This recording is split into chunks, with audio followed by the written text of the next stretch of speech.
ወወልድ ወመንፈስ ቅዱስ አሃዱ አምላክ። በመላው ዓለም ያላችሁ ኦርቶዶክሳውያን ሁላችሁም ይህ ድምጽ የሚደርሳችሁ በልዑል እግዚአብሔር ስም እንደምን አላችሁ? ሰላም እግዚአብሔር ከእናንተ ጋር ይሁን።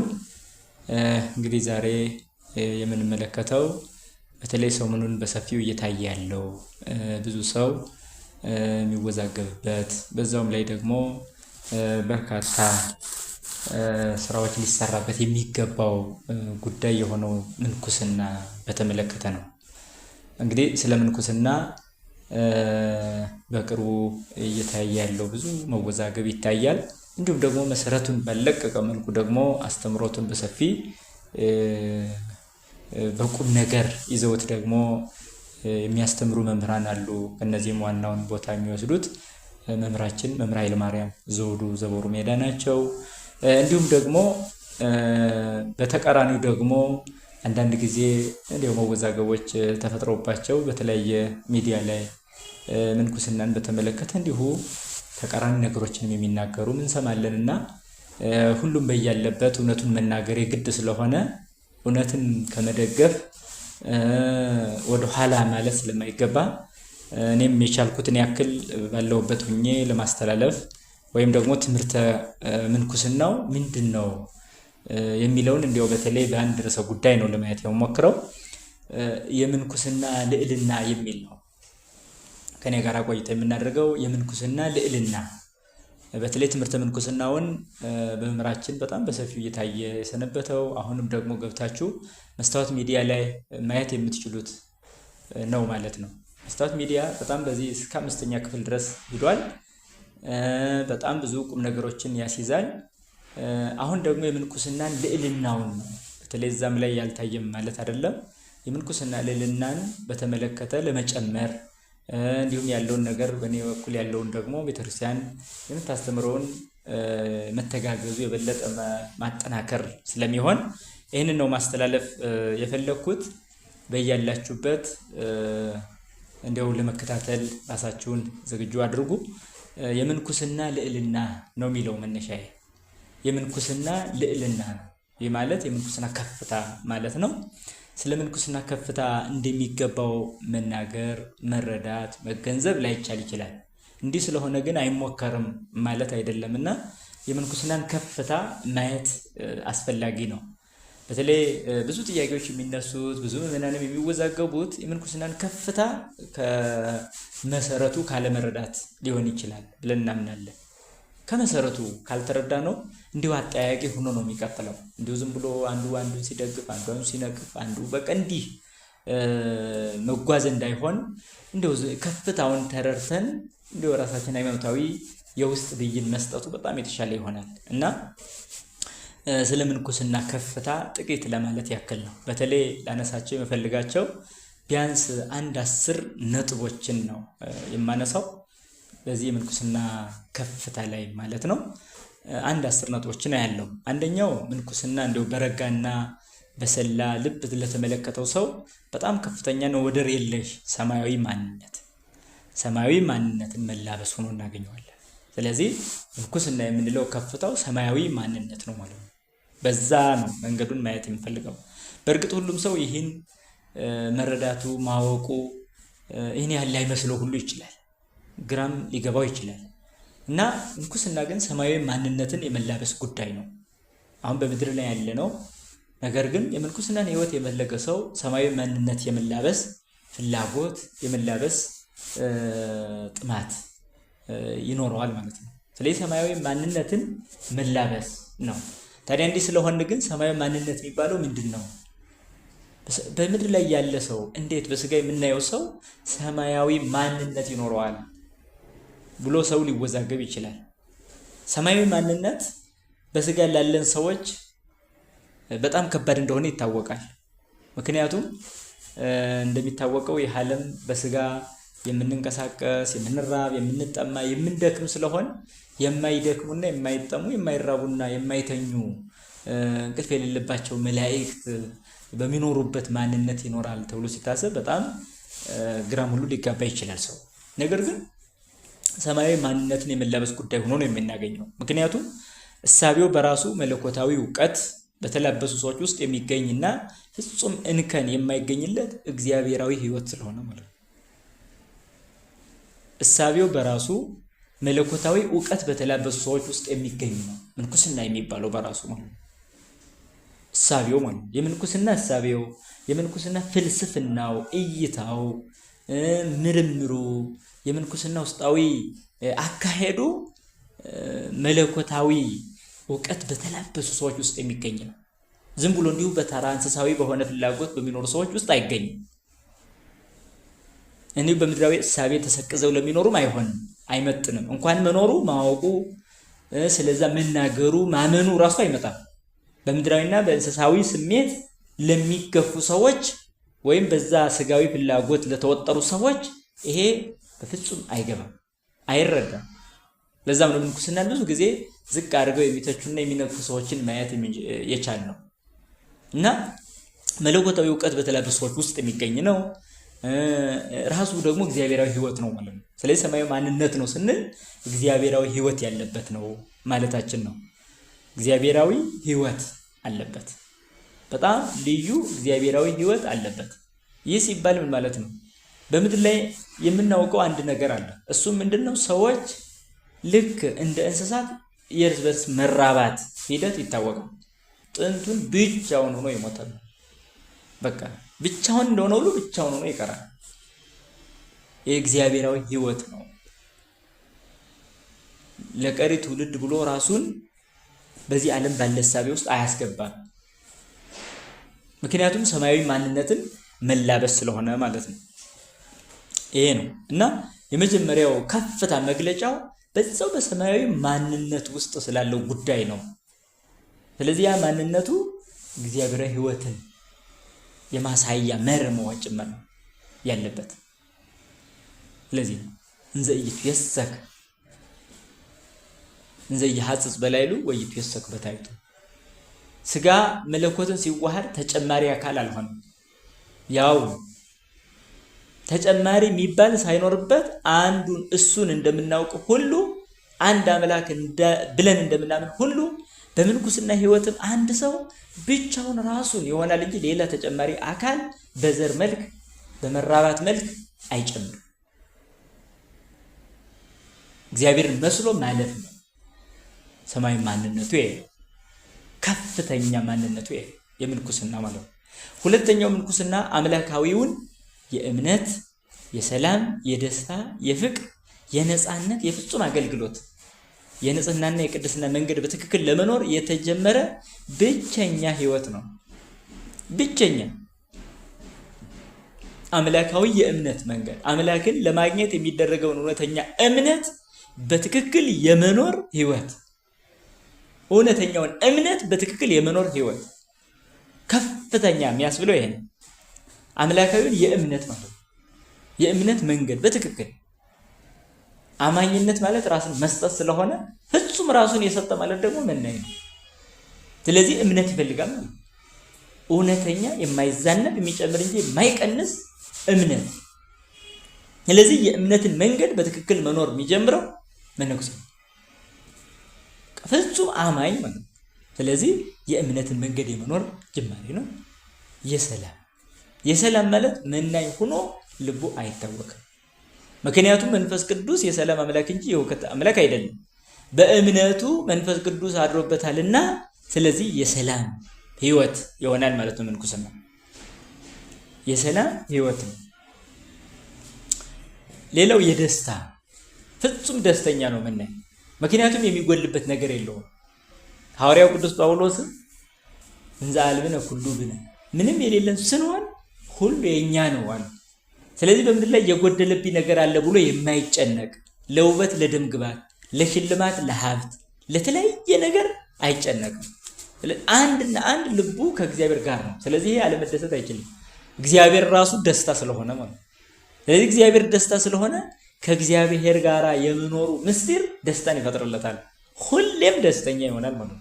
ስለዚህ አሁን የሚታወቅ የሚያዝን የሚቆረቆር ካለ መነኩሴ ሆኖ ይሄ ገና ወደ ምንኩስናው አልገባም ይባላል።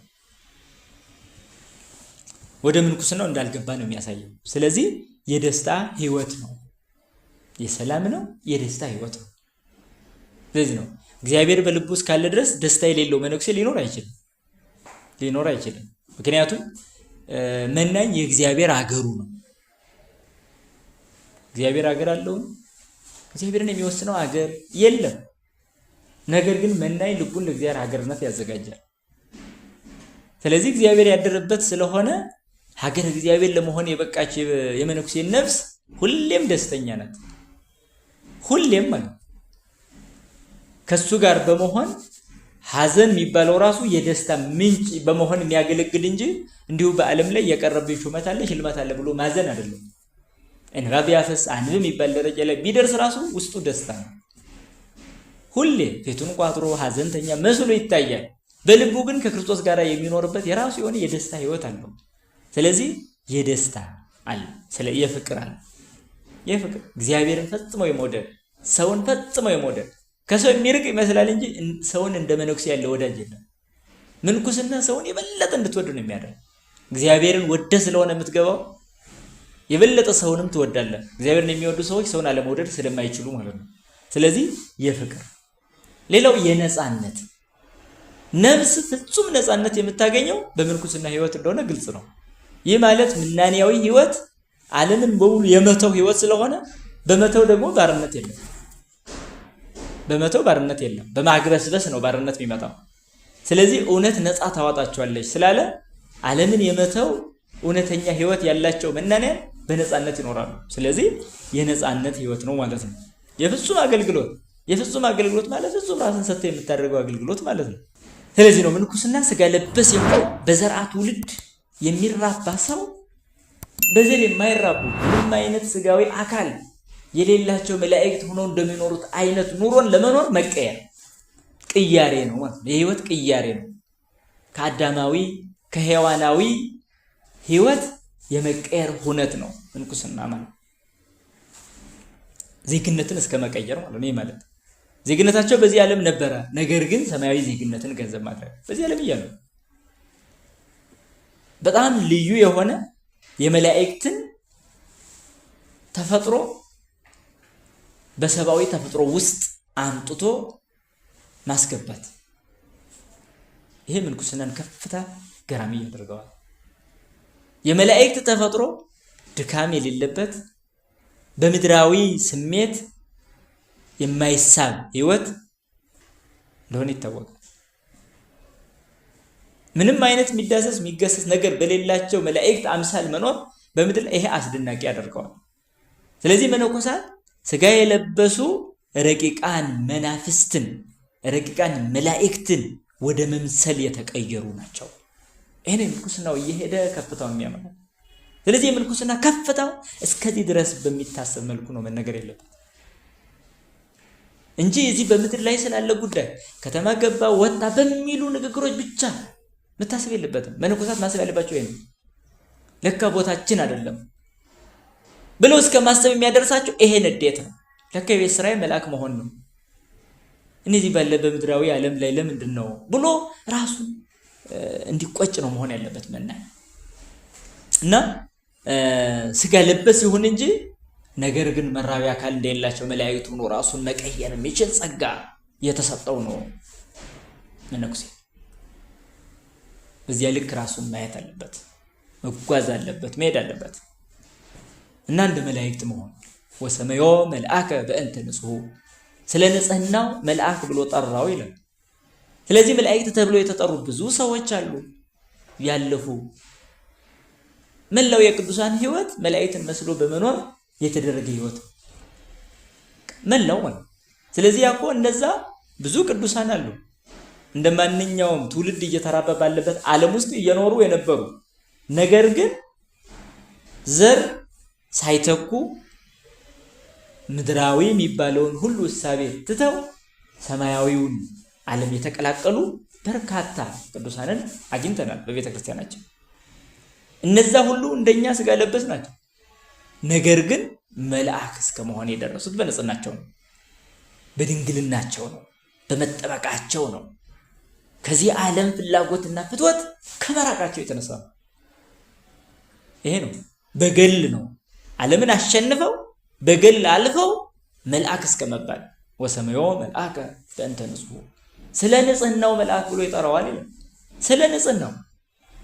ስለዚህ ስለ ንጽህናቸው መላእክት ተብሎ እስከ መጠራት የሚደርሱበት ህይወት ነው ምንኩስና። ይሄ ከፍተኛ ነው።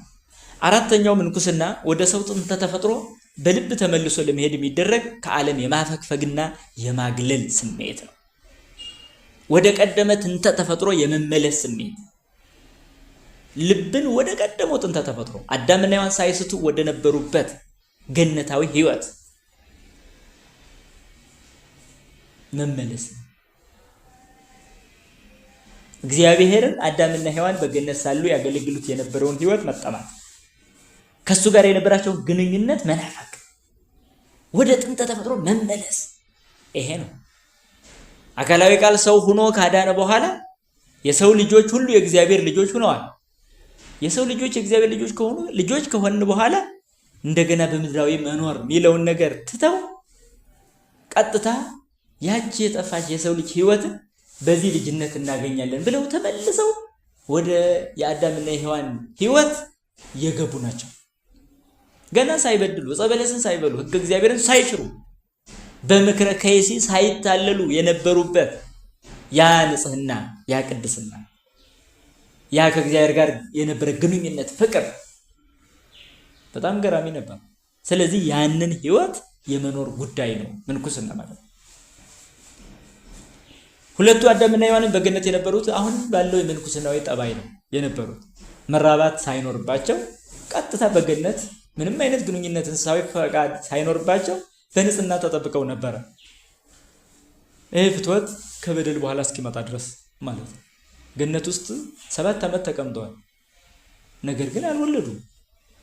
ልክ አዳምና ሔዋን በገነት ውስጥ እንዳልወለዱ ሁሉ በገዳም ውስጥ የሚኖሩ መነኮሳትም በዚህ አይታሙም።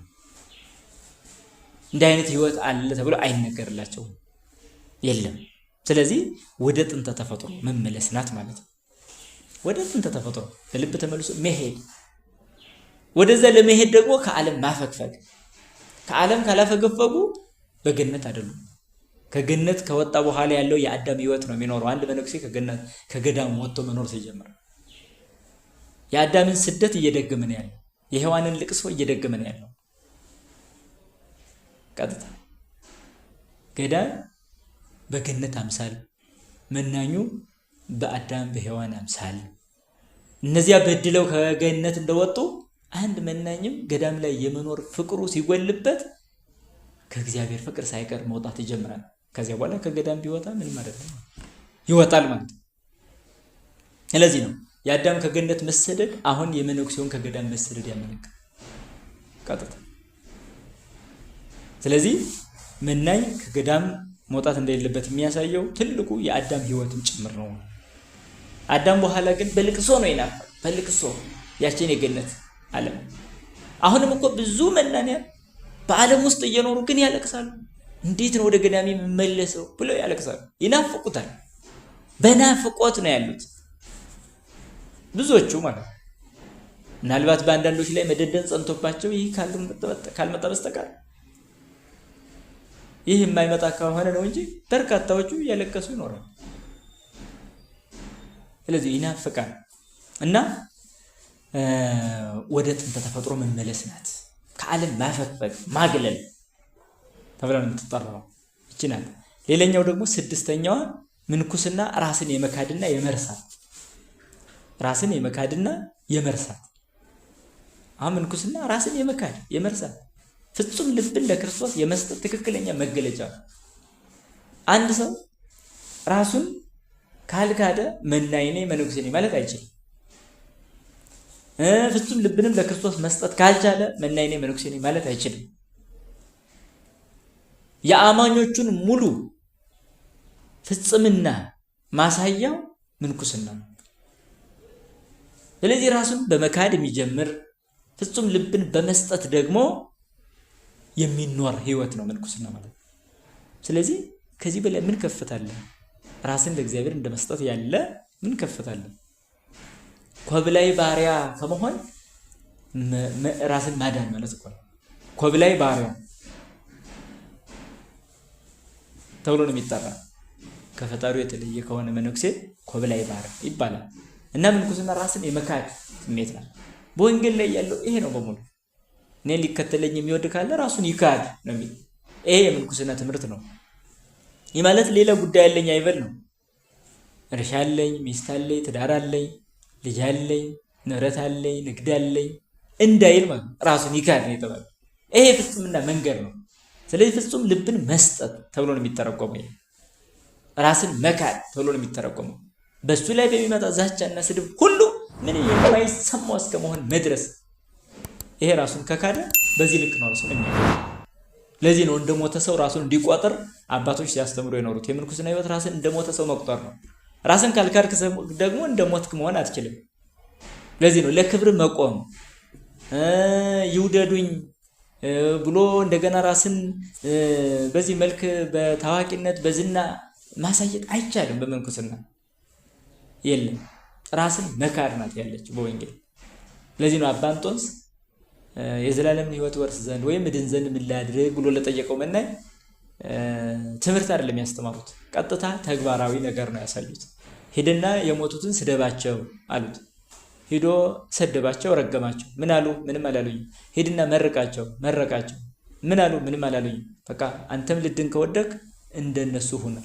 ይህ ማለት እንደሞትክ ሁን ነው። ቢሰድቡህም ምንም አይምሰሉ፣ ቢመርቁህም አትደሰት። አለቀ። አንድ ሰው ደግሞ ሲመረቅ ሲመሰገን ከተደሰተ፣ ሲነቀፍ ሲተች ደግሞ ፍጹም ራሱን ያጣል። ስለዚህ በአንድ ሰው ሕይወት ውስጥ ይሄ ለመነኮሳት ብቻ አይደለም፣ ለክርስቲያን በሙሉ የሚገባ ንግግር ነው። ክርስቲያን ደስታ እንዲያው ከውዳሴ ከንቱ ደስታን መጠጣት ከጀመረ ሲነቀፍ አይታገስም። ምክንያቱም ከሆኑ ሰዎች ምስጋና ያገኘን ከሌሎች ሰዎች ደግሞ የሆነ ስድብ የሆነ ትችት ብንሰማ እናብዳለን። ይህ እንዳይሆን ራስን መካድ ነው የምንኩስና ሕይወት።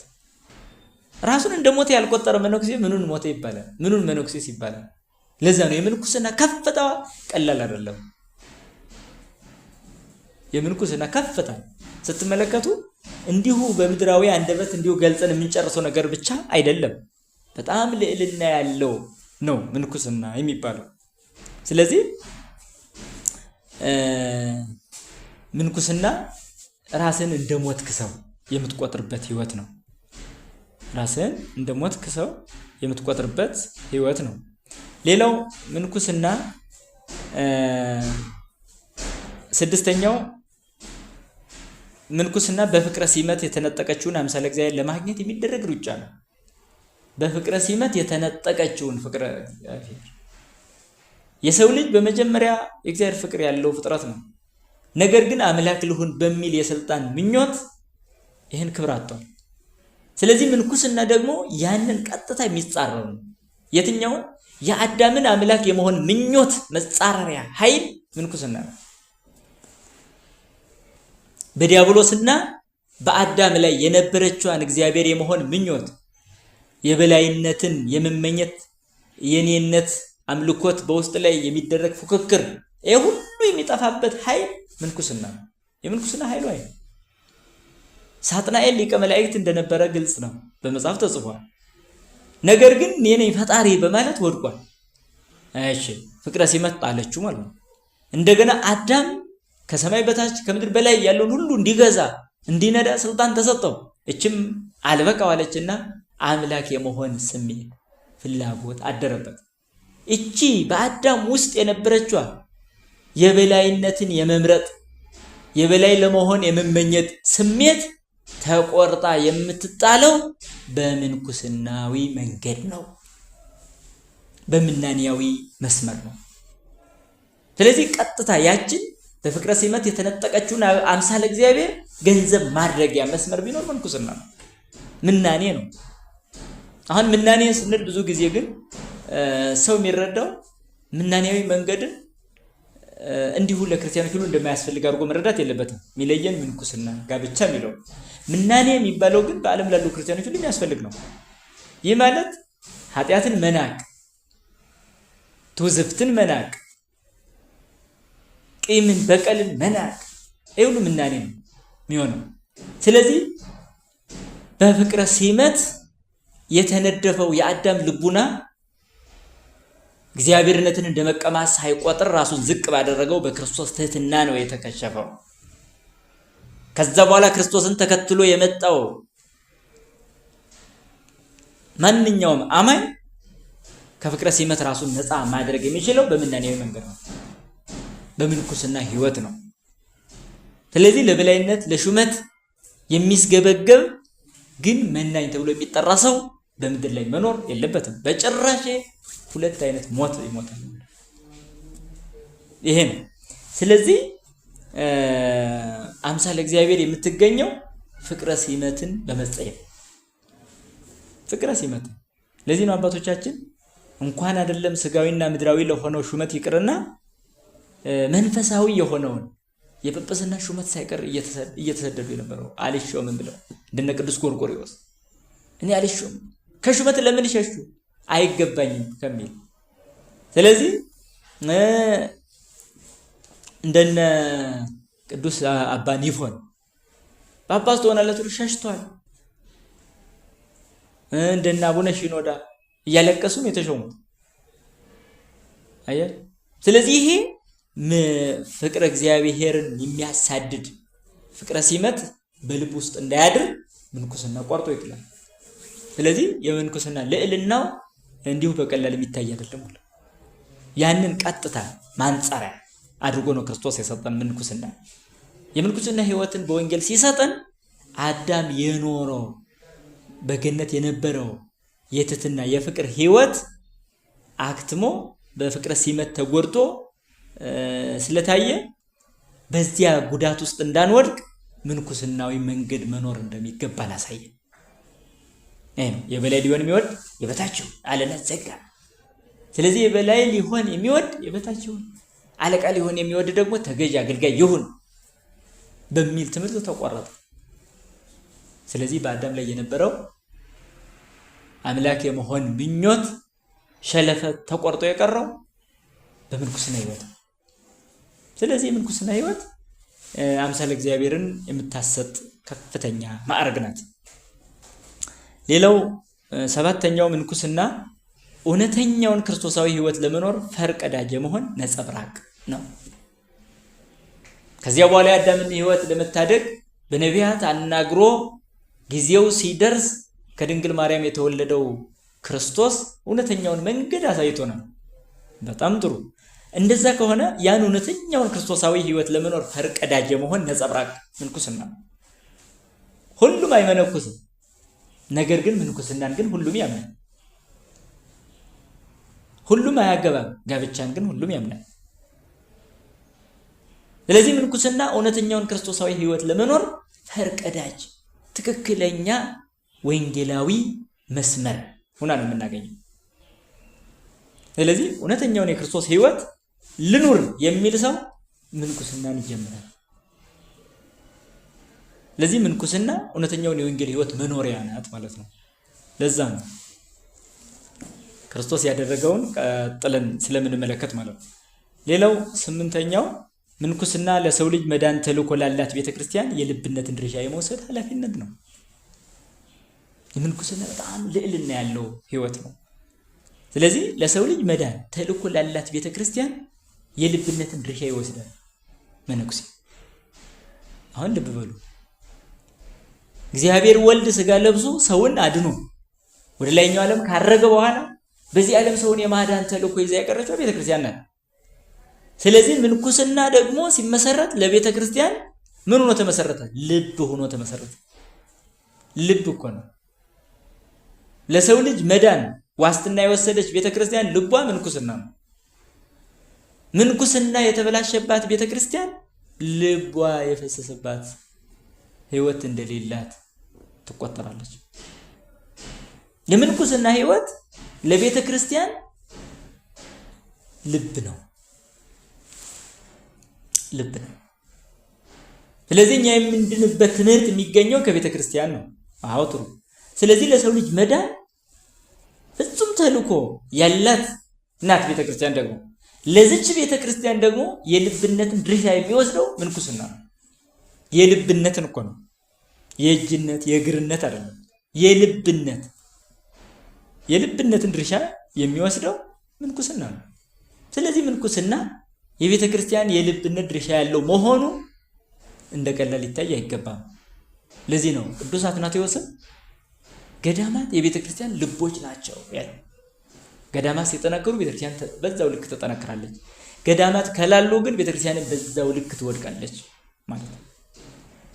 ስለዚህ የገዳማት መላላት፣ የመነኮሳት መፍለስ፣ መድከም፣ መዛባት፣ የምንኩስና ስርዓቱ መበላሸት ቤተ ክርስቲያንን በሙሉ ወደ ምን ይከታታል? ወደማትወጣበት አዘቅት ይከታታል ማለት ነው። ምክንያቱም ልብ ነው ምንኩስና፣ ለቤተ ክርስቲያን ልብ ነው። አንድ ሰው ሌላ አካሉ ቢቆስል ምን ቢል በልቡ ተደግፎ ይችላል። ልቡ ከቆሰለ፣ ልቡ ከታመመ ግን ሌላውን አካል በምን ይሸከመዋል? ትልቁ ኃይል ያለው ልብ ላይ ነው። ስለዚህ የቤተ ክርስቲያንም ትልቅ የማዳን ኃይሏ በምንኩስና ላይ ነው ያለው። ብዙ ሰው ያልተረዳው ነገር ግን ክርስቶስ ሰጥቶት የሄደ ለቤተ ክርስቲያን ሰጥቷት የሄደው ጸጋ ቢኖር ምንኩስና ነው። ይህ ምንኩስና ፍጹም ለቤተ ክርስቲያን የልብነት ድርሻ ይወስዳል። እንግዲህ የልብነትን ድርሻ የወሰደ አካል ምን እየሆነ ነው የሚለውን ለእናንተ ተዋለው ማለት ነው። ብዙ አጀንዳ ስለሆነ በዚህ ወቅት አጀንዳ ስለሆነ በደንብ ይዩት። ስለዚህ ምንኩስና ሲበላሽ፣ የሥርዓቱ ሲጣስ፣ መቀለጃ ሲሆን የቤተ ክርስቲያን ልቧ መቀለጃ ሆኗል ማለት ነው። ስለዚህ ልቧ መቀለጃ ከሆነ በምንድን ነው የምትነፍሰው? ቤተ ክርስቲያን በምንድን ነው የምትኖረው? የልብ ህመም እኮ ነው ከፍተኛውን ቦታ የሚወስደው በሰው ድካም ነው። ስለዚህ ምንኩስና የሰው መዳን የሚፈጸምባት ቤተክርስቲያን ልብ ነው። ምንኩስና ከፍታውን በደንብ ይዩት። እመጣበታለሁ። ሌላው 9ኛ ምንኩስና ዓለምን ወክሎ ራሱን ለእግዚአብሔር ንጹሕ መስዋዕት አድርጎ ማቅረብ ነው። ዓለምን ወክሎ ነው። ዓለም ላይ ስንት ህዝብ አለ? ከዛ ደግሞ ሲቀናነስ በቤተ ክርስቲያን ስንት ህዝብ አለ? የዚያን ሁሉ ህዝብ ህይወት ሙሉ ይዞ ወደ እግዚአብሔር የሚቀርበው ማን ነው? መነኩሴ። እግዚአብሔር ዓለምን የሚቀድሰው በቅዱሳን መነኮሳት ነው። እግዚአብሔር ጋብቻን የሚቀድሰው በንጹሃን መነኮሳት ጸሎት ነው። እግዚአብሔር የቤተ ክርስቲያንን አገልግሎት የሚባርከው በባህታውያን ጸሎት ነው። ዓለም ወደ ድህነት የሚመጣው በረሃ ወድቀው ስለ ዓለም በሚጸልዩ መነኮሳት አማካኝነት ነው። ስለዚህ ራሳቸውን ንጹህ መስዋዕት አድርገው ለእግዚአብሔር ያቀረቡ ናቸው መነኮሳት። በዚህ ልክ ነው ራሱን ማሰብ ያለበት አንድ መናኝ ሲያስብ። ዓለምን ወክዬ ወደ እግዚአብሔር እየቀረቡ ነው ማለት አለበት። አያችሁ፣ ምዕመናን እጃቸውን ዘርግተው ሰርተው ለነዳያን ምጽዋት ይሰጣሉ። መነኮሳት ደግሞ እጃቸውን ወደ እግዚአብሔር ዘርግተው ምህረትን ለዓለም ያሰጣሉ። ዓለምን ወክለው ወደ እግዚአብሔር የቀረቡ። በደንብ አስተውሉ። የምንኩስና ከፍታው ነው ይሄ፣ ልዕልና ነው ይሄ። አስተውሎት ላለው ጥበብ ለተቸረችው ሰው የምንኩስና ንሳቤ ቢነግሩት የበለጠ ያሰፋዋል፣ የበለጠ።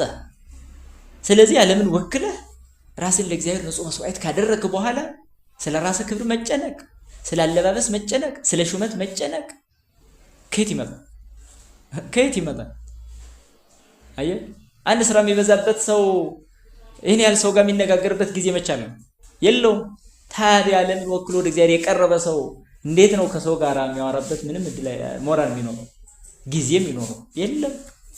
ለዚህ ነው ኦ አምደ ብርሃን ዘትጸውር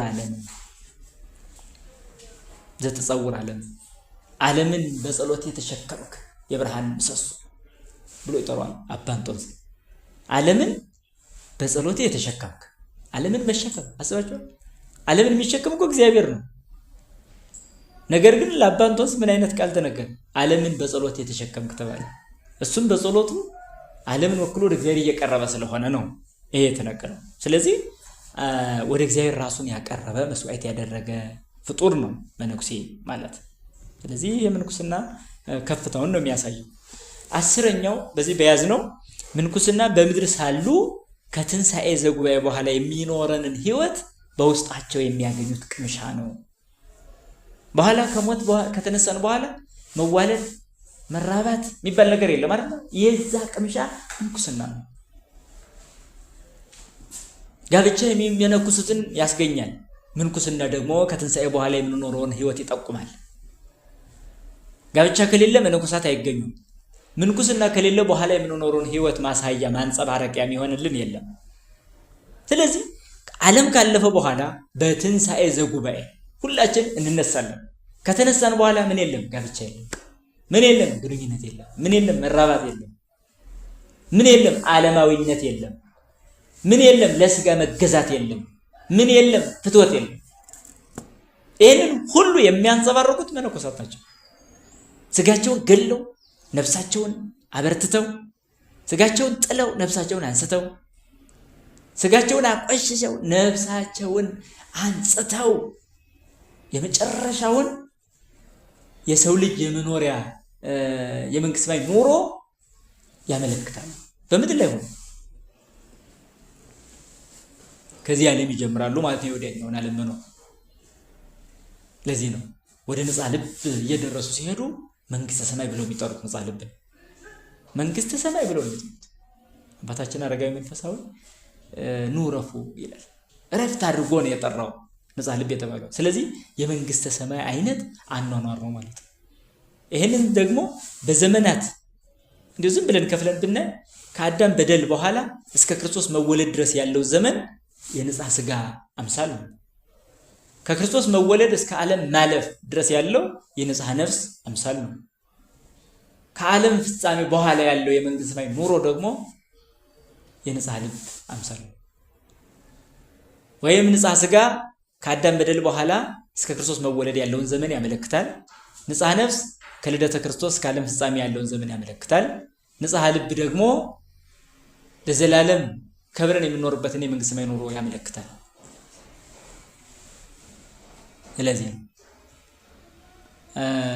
አውዛእከነ ውስተ ዕረፍት መዝሙረኛው ዳዊት አይለፍከነ ማእከለ እሳት ወማይ ወአውዛእከነ ውስተ ዕረፍት ይላል።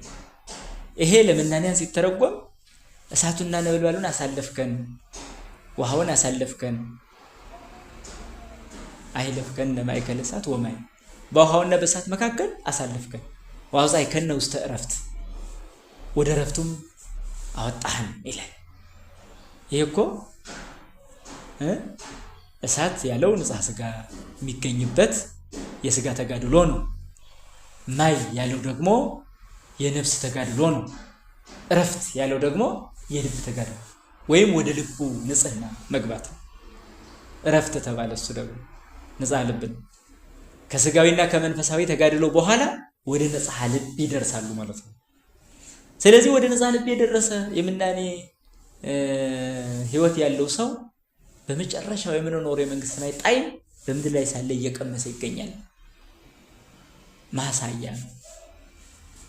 ይሄ ትልቅ ልዕልና ነው።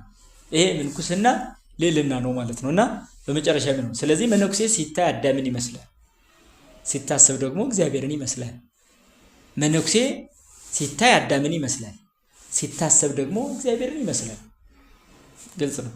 ለዘላለማዊ ንጉስ ለእናትነት የተመረጠችው እመቤታችን ቅድስት ድንግል ማርያም በምድር ላይ ያሳለፈችው ህይወት ምንኩስናዊ ህይወት ነው። ያም ጭምር የሐዲስ ኪዳን የምንኩስና መነሻዎች ናቸው እነዚህ። እመቤታችን ለዘላለማዊ ንጉስ ለክርስቶስ እናትነት ተመርጣለች። ለክርስቶስ እናትነት። ስለዚህ ለክርስቶስ እናትነት የተመረጠች ድንግል ማርያም የንጉስ እናት ነኝ ብላ በዓለም ላይ በደስታ በዝና በታዋቂነት እንዲሁም በክብር አክብሩኝ ባይነት ይዛ ዓለም የኖረች በትህትና ራሷን በማዋረድ ነው የኖረች። ስለዚህ የእሷ ህይወት በምድር ላይ የምንኩስና ህይወት ነው፣ ሌላ አይደለም። ይሄ ነው። ይህም ሲታይ በህፃንነቷ ከፍቅር አዝማድ መለየት አለ። ወዲያው በ3 ዓመት ወደ ቤተ መቅደስ እንድትገባ ተደርጓል። ቤተ መቅደስ መግባት በድንግልና በትህርምት በምስጋና መኖር ከመንፈሳውያን አካላት ጋር እየተነጋገረች ነው እንጂ ያሳለፈችው ጊዜዋን እንዲሁ ዝም ብላ አንዲት ሴት እንደምታደርገው ከወጣቶች ጋር እየተዝናናች አይደለም ያደገች። ይህንንም ሊቁ አባ ሕርያቆስ በቅዳሴው አስቀምጦታል። አኮ ወራዙ ስፉጣን ዘናዝዙኪ አላ መላእክተ ሰማይ ሐወዙኪ የሰማይ መላእክት ጎበኙሽ እንጂ ምድራውያን በስሜት የተጎዱ ወጣቶች እያታለሉሽ ያደግሽ አይደለሽም። ስለዚህ ይሄ የምንኩስና ህይወት ነው። አንዲት ምናኔ ያሰበች ሴት ከእንደዚህ አይነት ንግግር ርቃ ከወጣትነት ህይወት ስሜት ወጥታ ወደ ክርስቶስ ለሙሽራነት ትታጫለች። ይሄ ነው። ስለዚህ የእመቤታችን ከመንፈሳውያን አካላት ጋር መነጋገር መናንያንም እየበቁ ሲሄዱ ከመላእክት ጋር እስከ መነጋገር እንደሚደርሱ ያመለክታል። ስደትን፣ መከራን መታገስ ይሄ ምንኩስና ህይወት ነው። ከልብ መገዛት ለእግዚአብሔር ከልብ መገዛት ፍጹም ተገዥ ነበረች። ፍጹም አገልጋይነት በጥቅሉ በእንባና በሐዘን መኖር ይህ የምንኩስና ጉዞ ነው። ስለዚህ እመቤታችን በምድር ላይ ያሳለፈችው ህይወት የምንኩስና ህይወት ሆኖ እናገኘዋለን። ሌላ አይደለም። አሁን መናንያን ሊያስቡ የሚገባው ይሄንን ነው።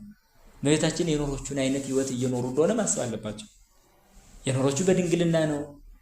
የኖሮቹ በንጽህና ነው። የኖሮቹ በፍጹም ተገዥነት በፍጹም አገልጋይነት ነው። ስለዚህ ፍጹም አገልጋይ ፍጹም ተገዥ ለመሆን ደግሞ የምናኔ ህይወት እጅግ አስፈላጊ ነው። ስለዚህ የምንኩስና ህይወትን ነው የተጓዘች። ሲቀጥል አካላዊ ቃል ዓለምን ለማዳን በማህፀኗ ያደረው በስጋ የተገለጠው ወደዚህ ዓለም ሲመጣ በምድር ላይ ያሳለፈው እንደዚሁ የምንኩስና ህይወት ነው። የምንኩስና ህይወትን ነው ያሳለፈው። ክርስቶስ የኖረው በዚህ ዓለም የምንኩስና ህይወት ነው። ራሱን ዝቅ ማድረግ ይሄ ነው እንግዲህ ከባህሪያዊ ልዕልናው ወርዶ ራሱን ዝቅ ማድረግ ይሄ ምንኩስና እሳቤ ነው። አሁን ወደዚህ ሲተረጎም አንድ ንጉስ ንግስናውን ትቶ ሊመንን ይችላል። ይሄ ነው እንዲህም ያደረጉ ስላሉ ማለት ብዙ ነገስታት ዘውዳቸውን ወርቃቸውን እየሰጡ መንነዋል። ይሄም ከማን የተወሰደ አርአያነት? ከክርስቶስ የተወሰደ ነው። እግዚአብሔር ንጉሠ ሰማይ ወምድር በበረት ይወለድ ዘንድ ምን አተጋው ታዲያ? ስጋን ይዋሃድ ዘንድ ምን አተጋው? በረት ላይ ሰማይ ምድርን የፈጠረ በመሃል እጁ የያዘ ኃያልና ምሉእ አምላክ ራሱን ዝቅ አደረገ። ስለዚህ ይህ የምንኩስና እሳቤ ነው። ለዛ ነው በበረት መወለዱ፣ መገፋቱ፣ መሰደቡ፣ መነቀፉ፣ በጥፊ መመታቱ፣ በችንካር መቸንከሩ፣ በመስቀል ላይ መሰቀሉ፣ በጥቅሉ ለሌላው ህይወት መኖሩ ይህ ሁሉ የምንኩስና መንገድ ነበር። ለገባው ሰው ይህ ሁሉ የኖረው የክርስቶስ አኗኗር ምንኩስናን ቁልጭ አድርጎ የሚያሳይ አኗኗር ነው የኖረው። ምንኩስና የሚጀምረው ራስን ዝቅ ከማድረግ ነው። በቃ አለቀ። ራሱን ዝቅ አድርጎ መጣ። ከዛ በኋላ ሰውን ግን ከፍ አደረገ። ምናኔም ራስን ዝቅ አድርገ ሌላውን ከፍ የምታደርግበት ነው።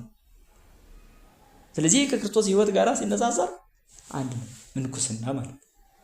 አንድ ንጉስ ከንግስናው ይልቅ ክርስቶስ ይበልጥብኛል ካለ ንግስናውን ትቶ ወደ ምናኔው ሄደ፣ ራሱን ዝቅ አደረገ ማለት ነው።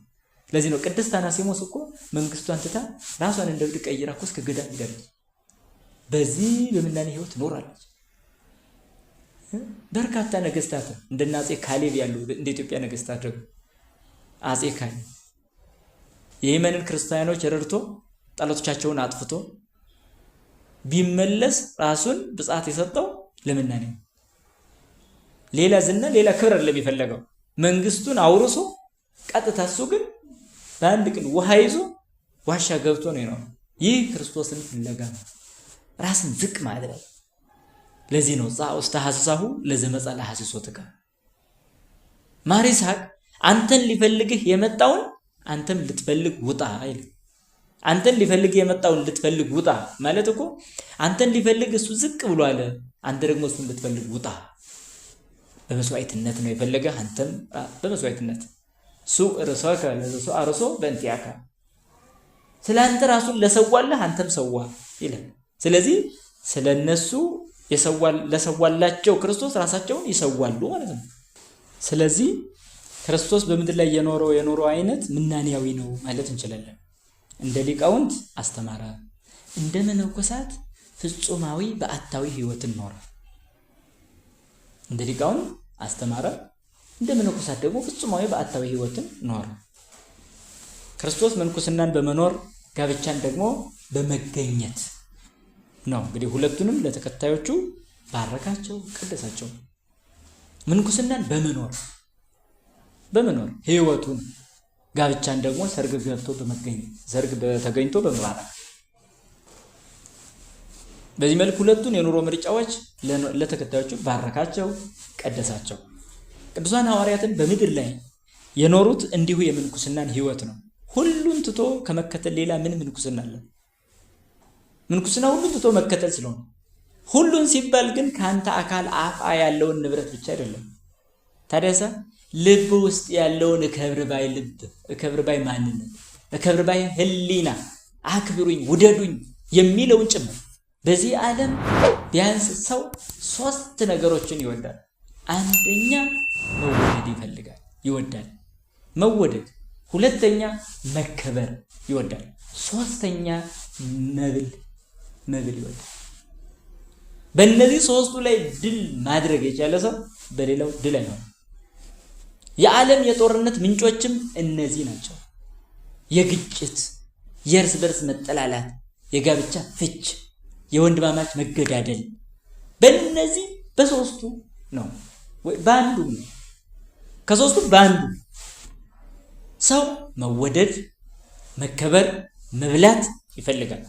እነዚህ 3ቱ ዓለም ላይ መከራ ያመጣሉ፣ ችግር ያመጣሉ፣ እልቂት ያመጣሉ። እስኪ አሁን ሁላችሁም አስቡ። አሁን ሰው መውደድ ነው እንጂ ማንችለው መወደድ እኮ በጣም ነው ደስ የሚል። ሰው መውደድ ሲባል ነው የሚከፋ እንጂ መወደድ ሁሉ ሰው ቢወዳችሁ ትጠላላችሁ? መልሶ አንጠላም ነው አይደል? አዎ። መናኝ ግን ይሄን ሳይቀር ጠልቷል። መወደድን ገንዘብ ለማድረግ መወደድን ለመጥላት ነው ራሱን መናኝ የሚያደርገው ሰው። የዚህ መወደድ በጣም ተወዳጅ ነገር ነው። ሁሉም ሰው የሚወደው ነገር ነው። መውደድ የማይችል ሁሉ መወደድ ግን ይፈልጋል። ታዲያ የክርስትና ፍጹምነት ነው ምንኩስና ማለትና የክርስትና ፍጹምነት ስለሆነ ምንኩስና ክርስቲያናዊ መንገዱ ወደ ፍጹምነት ሲያድግ ነው ምንኩስና የሚሆነው፣ ሌላ አይደለም። ምንኩስና የክርስትና እድገት ነው።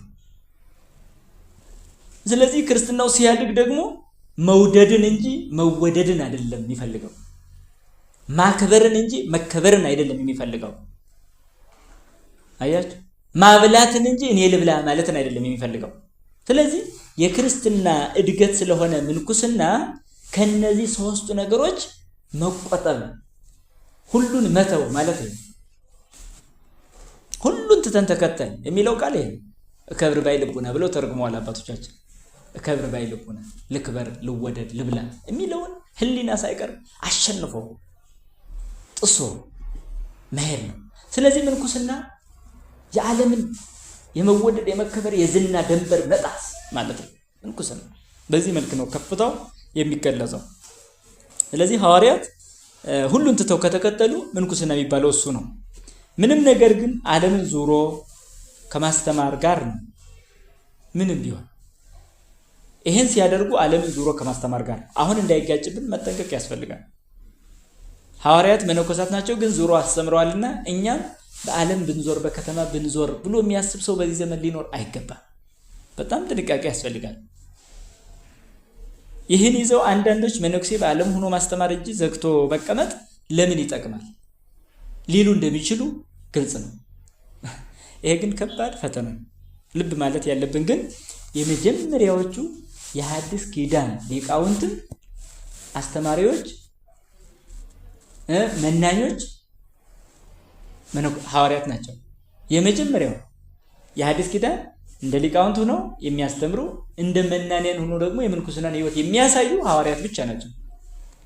የለም ሌላ አስተማሪ መናኝም ሆነው የኖሩት ለዛ ነው።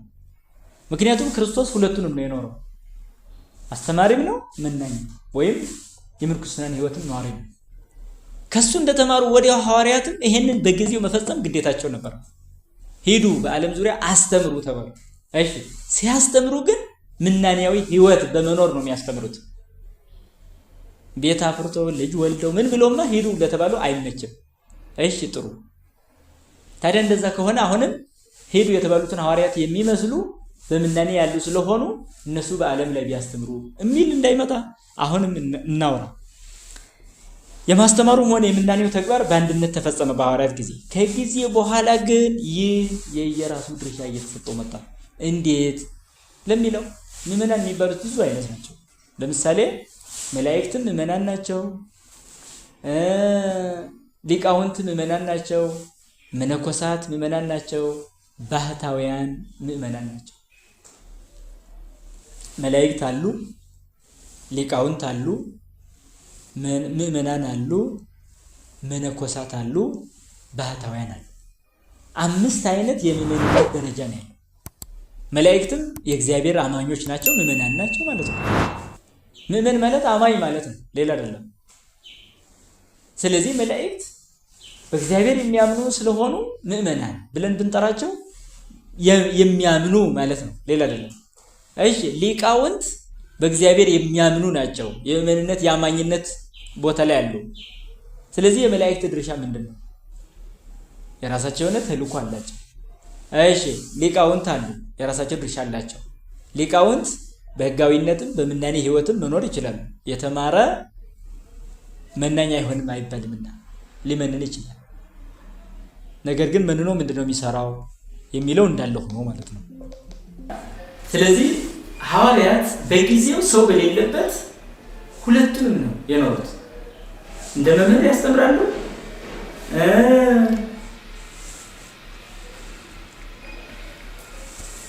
እንደ መምህራን ያስተምራሉ፣ እንደ መነኮሳት ደግሞ ሕይወቱን ይኖራሉ፣ ይታገላሉ። ሌሊት መጸለይ፣ ቀን ማስተማር። ከዛ በኋላ ግን ዘመነ ሊቃውንት፣ ዘመነ መነኮሳት እየተባለ ራሱን ችሎ መምህራኑ ያስተምራሉ፣ ይታገላሉ፣ ጸሎቱን ሳይተው። ምናኔያዊ ሕይወቱ ደግሞ ፈርለቅ እንደገና ቦታ ይዞ ራሱን ችሎ ደግሞ ሌላ የቤተክርስቲያን ስውር አገልጋይ ሆኖ መጣ ማለት። ስለዚህ ሐዋርያት ስውራዊ አገልግሎትን ገሃዳዊ አገልግሎትን መፈጸም ችለዋል።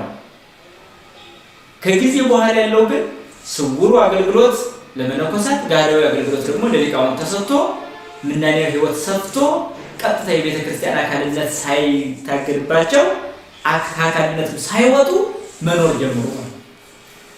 ስለዚህ የሐዋርያትን ሙሉ ሕይወት አሁን ቤተ ክርስቲያን ትኖራለች ስንል በሊቃውንቱ፣ በመነኮሳቱ፣ በምዕመናኑ በኩል ነው። ስለዚህ መላእክት ተልኳቸው፣ ሊቃውንት ማስተማራቸው፣ ምዕመናን ሕጋውያን በጋብቻ የሚኖሩ ደግሞ ዘር ማትረፋቸው፣ በምጽዋቱ፣ በአስራቱ፣ በቁርባኑ ይድናሉ። መነኮሳት ደግሞ ከዓለም ገለል ብለው ስለ ዓለም እና ስለ ቤተ ክርስቲያን አገልግሎት የመጸለይ ተግባር ተሰጣቸው። ይሄ ቀላል አይደለም።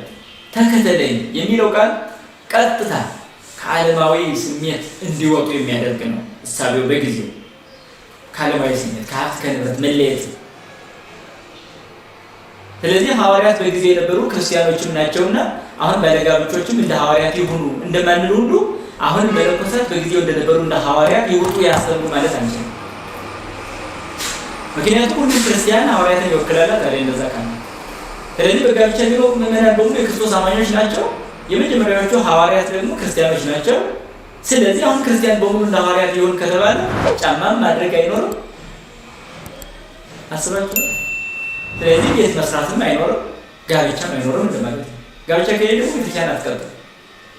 ቤተክርስቲያን የምትቀጥለው በጋብቻ ነው። ከጋብቻ የተገኙ ፍሬዎች ናቸው ቤተክርስቲያን የሚያስቀጥሉት። ቤተክርስቲያን እየወለደች ብትሄደው ከጋብቻ የተገኙትን ነው።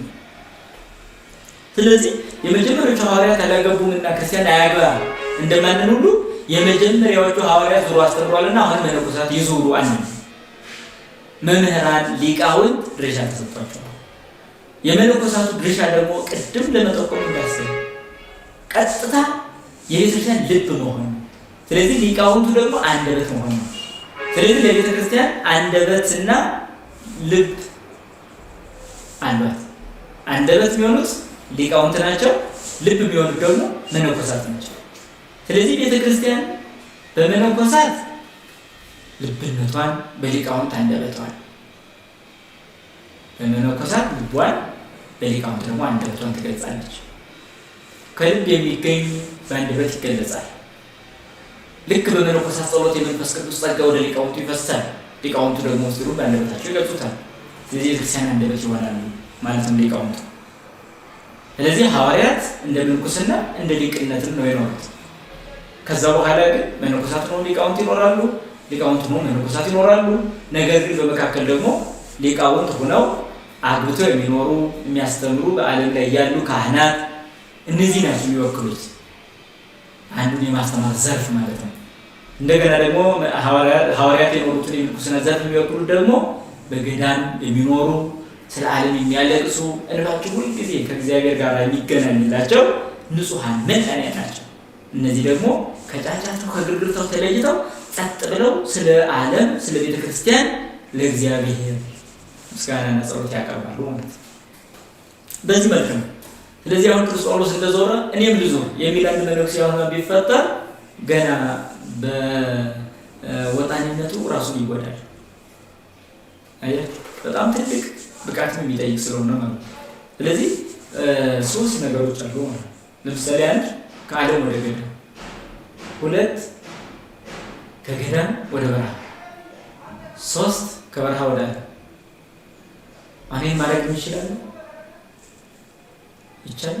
ከዓለም ወደ ገዳም ማለት ወጣኒነት ነው። ከገዳም ወደ በረሃ ማለት ደግሞ ማዕከላዊነት ነው። ከበረሃ ወደ ዓለም ካለ ግን ይሄ ፍጹምነት ነው። ታዲያ ፍጹም ነኝ ማለት ይችላል አንድ መናኝ ወደ ዓለም መጣው ይከብደዋል። ከዓለም ወደ ገዳም ማለት የመጀመሪያ የምናኔ ህይወት ነው። ፍጹም ልቡን ይዞ ወደ ገዳም በቃ እንደ ሎጥ ሚስት ወደ ኋላ መመለስ የጨው ሐውልት ያደርጋል። ስለዚህ ላይመለስ ይወጣል። ላይመለስ ሎጥ ከነ ልጆቹ ከሰዶም ላይመለስ ነው የወጣው። የሎጥ ሚስት ግን ልቧን ሰዶም ጥላ እግሯን ብቻ ነበር ይዛ ሄደች። ለዚህ ነው መንገድ ላይ ተመልሳ በሰዶም ፍቅር የተቃጠለችው። ልክ ከዓለም ወጥቶ ገዳም ገብቶ እንደገና ወደ ዓለም የሚመለሰው ከሎጥ ሚስት የማይሻል ይሆናል። ተዘከሩ ወለሊት ሲተሎጥ ጌታችን በሉቃስ ወንጌል ሲያስተምር የሎጥን ሚስት አስቧታል። ወደ ኋላ ተመልሳ እንደተጎዳች ነው። ስለዚህ ከዓለም ወደ ገዳም ይሄዳል። ይሄ ወጣኒነት ህይወት ነው። ከገዳም ወደ በረሃ ማለት ደግሞ በገዳም ብዙ አገልግሎት ከሰጠ በኋላ በዛ ያሉ አባቶች እናቶች ብዙ አገልግሎት ከሰጠ በኋላ እንደገና በጸሎት እርዳን ይባላል። ሊዘጋ ይችላል፣ በረሃ ሊወጣ ይችላል በደረጃው። ስለዚህ ይሄ ወደ ቤቱ ነው ዓለም ይሄዳል ማለት ከሰው መሸሽ መራቅ መገለል የሚባለውን የሚያመጣው ከገዳም ህይወት በኋላ ራሱ ከዓለም ወዲያው በረሃ መሄድ ራሱ አይደለም። ከገዳም ቀስ ብሎ ራሱን አለማምዶ ፍጹም ታዛዥነቱን ካረጋገጠ በኋላ በጸሎት ደግሞ የበለጠ እንደሚጠቅማቸው ሲያውቁ መናንያኑ እንዲጸልያ ይነግሩታል። የበለጠ እሱም እድሜውም እየሄደ ራሱንም እያሸነፈ ይሄደ። ከዛ በኋላ ወደ ዓለም ሄደ። ማነው ከዓለም ወደ ገዳም፣ ከገዳም ወደ ዓለም ማነው ወደ በረሃ ሄደ። በበረሃው ዓለም ደግሞ በጣም ፍጹም ከአጋንንት ጋር የሚደረገውን ተጋድሎ በሙሉ ጨርሳል። ከእግዚአብሔር ጋር ያለው ውስጣዊ የፍቅር ስሜቱን በሙሉ በደስታ ይኖራል። ከዛ በኋላ ከባድ ፈተናዎች እንዲመጡለት ይፈልጋል። መፈተን ለማለፍ ስለሆነ ታዲያ ይህንን ፈተና የሚያልፍ እንደሆነ የተገለጸለት ወይም ደግሞ የገባው እውነተኛ መናኝ ከተገኘ ወደ ዓለም ቢመለስ ዓለም ላይ ወይ ሸቃይ ወይ ነዳይ መስሎ ሊያልፍ ይችላል። አናውቀውም። ይሄ በቃ ልብሱን አውልቆ ሊሄድ ይችላል። ሸቃይ መስሎ እየሸቀለ ሊውል ይችላል። ሌሊት እየጸለየ ሊያድር ይችላል። ድሃ መስሎ ቤተክርስቲያን ደጅ ላይ ቁጭ ብሎ ሳንቲም ሊለምን ይችላል። የለመነውን ለድሃ ሰጥቶ ሌሊት እየጸለየ ሊያድር ይችላል። ይሄ ከበረሃ ወደ ዓለም የመጣ ነው። ስለዚህ ይሄ ፍጹምነት ነው እንጂ ለሹመት ከገዳም ወደ ዓለም፣ ለገንዘብ ፍቅር ከገዳም ወደ ዓለም፣ የተለያዩ አልባሳትን እየለበሱ በተለያየ ሽቶ እየተቀባቡ እንዲሁም ደግሞ ለፕሮቶኮል በቀራስን እንዲሁ እያሽመነመኑ ከገዳም ወደ ዓለም የመጣሁት ላገለግል ነው ቢሉ ማይሆን መሆኑን በደንብ ማረጋገጥ ያስፈልጋል። ራስን መሸወር ነው የሚሆነው። ራስን ማታለል ነው የሚሆነው። ሊያጠምድ የሄደ ሰው በአሳ ተጠምዶ እንደመቅረት ነው የሚሆነው። አሳ ሊያጠምድ የሄደ ሰው እንደገና በአሳዎች ተጠምዶ ይቀራል። ይሄ ትክክል አይደለም እና ስለዚህ ምንኩስና ህይወት ሐዋርያት የኖሩትን መኖር የማይችል ሰው ሊቅነትንም ሐዋርያነትንም ምናኔንም አብሬ አስኪዳለሁ ቢል ሊጎዳ እንደሚችል ማሰብ ይኖርበታል። ለዚህ ጥግ አለመልቀቅ ነው። ጥግ ከለቀቀ ከባድ ነው። እሱን ወደፊትም ልናየው እንችላለን እና ቅዱሳን ሐዋርያት በዘመነ ስጋዌ እንግዲህ የመጀመሪያዎቹ ሐዋርያት የመጀመሪያዎቹ አማኞች ስለሆኑ ሁሉንም እንዲሰሩ በመንፈስ ቅዱስ ታጭተው ፍጹምነትን ወዲያው አግኝተው በክርስቶስ በቃል ትምህርት በመንፈስ ቅዱስ ደግሞ በጸጋ ፍሰት በቅተው ነው ወደ ዓለም የተመጡት። ስለዚህ እነሱ በምን የሚታሙ ነው። ለዚህ ነው ሁሉንም ቢያካሂዱ የሚችሉ የክርስትና ጀማሪዎች ናቸው በመጀመሪያ የሚባሉት። ስለዚህ አሁን ባለው ቤተክርስቲያን የሐዋርያነትን ተግባር የምንኩስናን ተግባር እንዴት መፈጸም እንዳለበት አዘጋጅታ ሰንዳ አስቀምጣለች። ይሄንን መርጠን መኖር ብቻ ነው የሚሆነው ማለት ነው። ይሄ ነው። ስለዚህ ታዲያ የሰው ልጅ እንዲያው ከጊዜ ወደ ጊዜ አቅሙ እየደከመ እየጠፋ እየቀነሰ ብስለቱ እየቀነሰ ሲመጣ የትምህርቱ ዓለም ለሊቃውንት የጸሎቱና የምናኔው ዓለም ደግሞ ለመነኮሳት ተሰጠ ማለት ነው። ይሄ ምንም ነው የሌለበት። እንዲህ ስለሆነ ግን መነኮሳት አያስተምሩ ሊቃውንት አይመንኑ ማለት እንዳልሆነ ግልጽ ነው። መነኮሳትን ባሉበት ያስተምራሉ። እንደገና ደግሞ ዳለን አጋጣሚ ወጥተው የሚያስተምሩበት፣ የሚዘልፉበት፣ የሚገስጹበት፣ የሚያስታርቁበት ጊዜ ደግሞ ይኖራል። ግን ከገዳም ሳይለቁ ይወጣሉ ማለት ነው። ወጥተው አስተምረው ወደ ገዳማቸው ይመለሳሉ። ይሄ እንዲሁ ባለ በመኖር ምክንያት አይሆንም ማለት ነው። የምናስተምረው ወጥተው ያስተምሩ ምሁራን ናቸው መነኮሳት ነው። እንዲያውም ቅድመ ምናኔ ትምህርት ስለሆነ የሚቀድሙ ማለት ነው።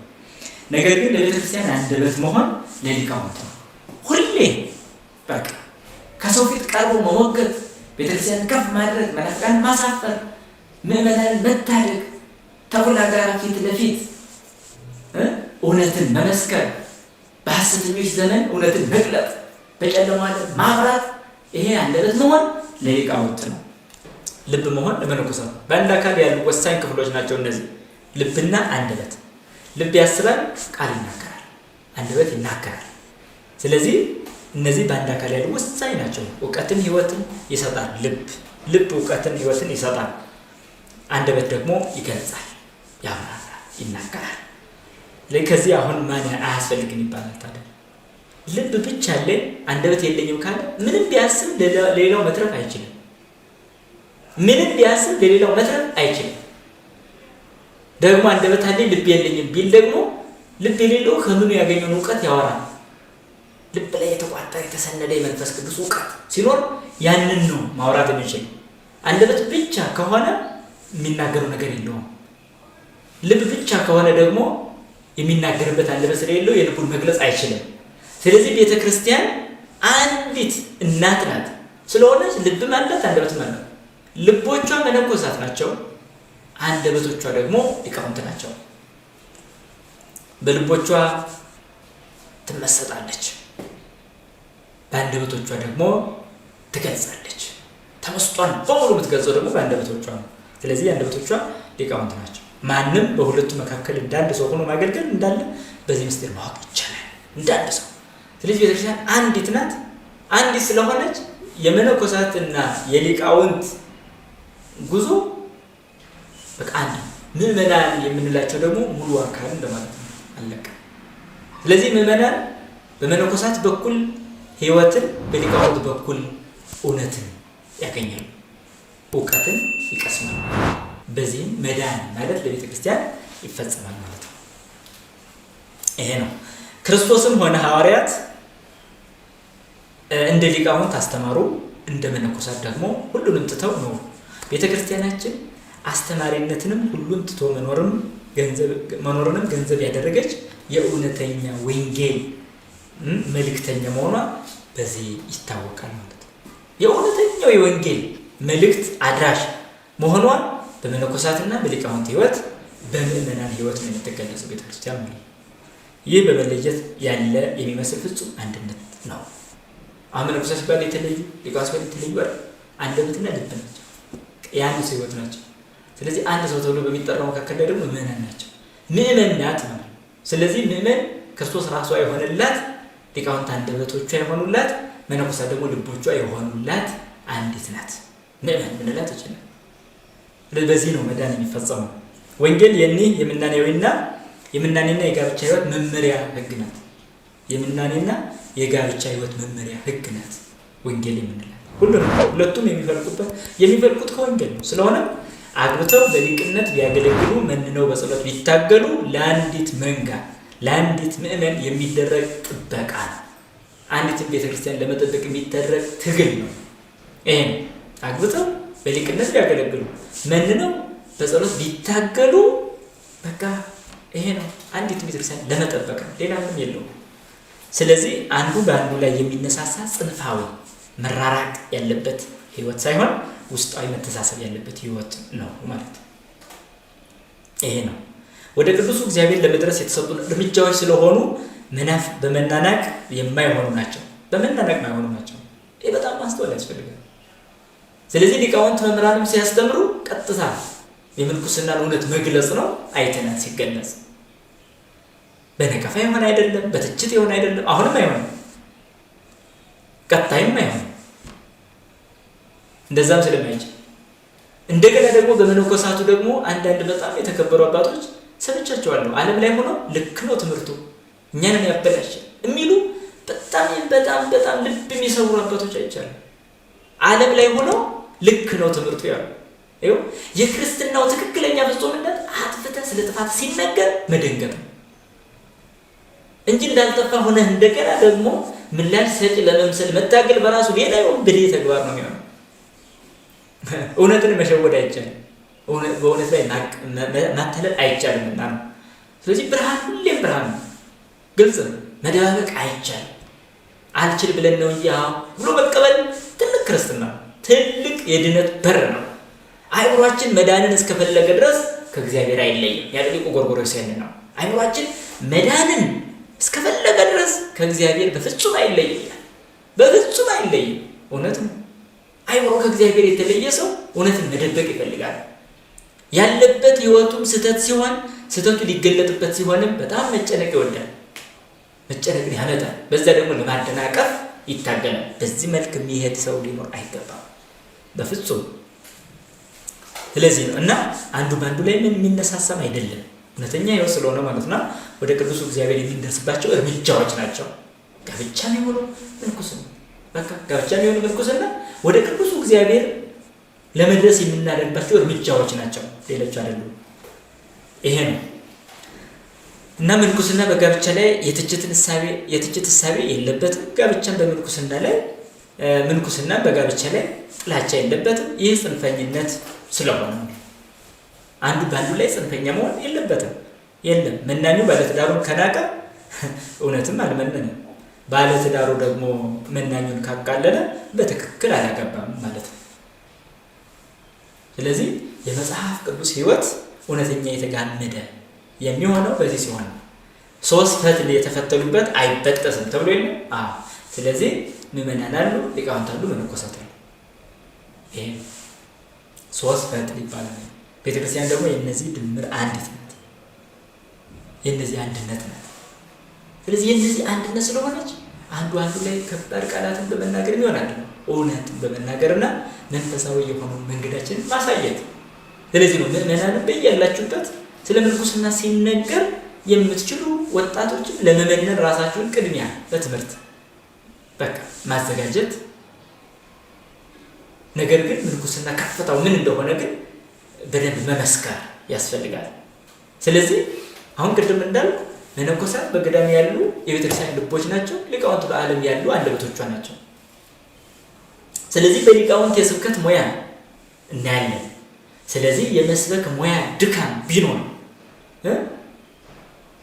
ስለ እግዚአብሔር የሚደረገው ምስክርነት ምን ይሆናል ማለት ነው? የሙያ ድካሙ ይቀንሳል ነው። ያ ምስክርነትን ይቀንሳል። ስለ እግዚአብሔር የሚደረገው ምስክርነት በሰባኪዎች በመምህራን የሙያ እጥረት ምክንያት ይቀንሳል። ታዲያ ምንድነው የሚሻለው ከተባለ በመነኮሳት የጸሎት ህይወት ይሞላል። ይሄ ነው ትክክል ነው። አያችሁ መነኮሳት ለሊቃውንት አንደበት ሆነላቸው እያሉ ይጸልያሉ። ስለዚህ ሊቃውንት ሲያስተምሩ በረከት ያለው ጸጋ ያለው ኃይለ ቃል ያለው ሞገስ ያለው ቃል ያወጣሉ።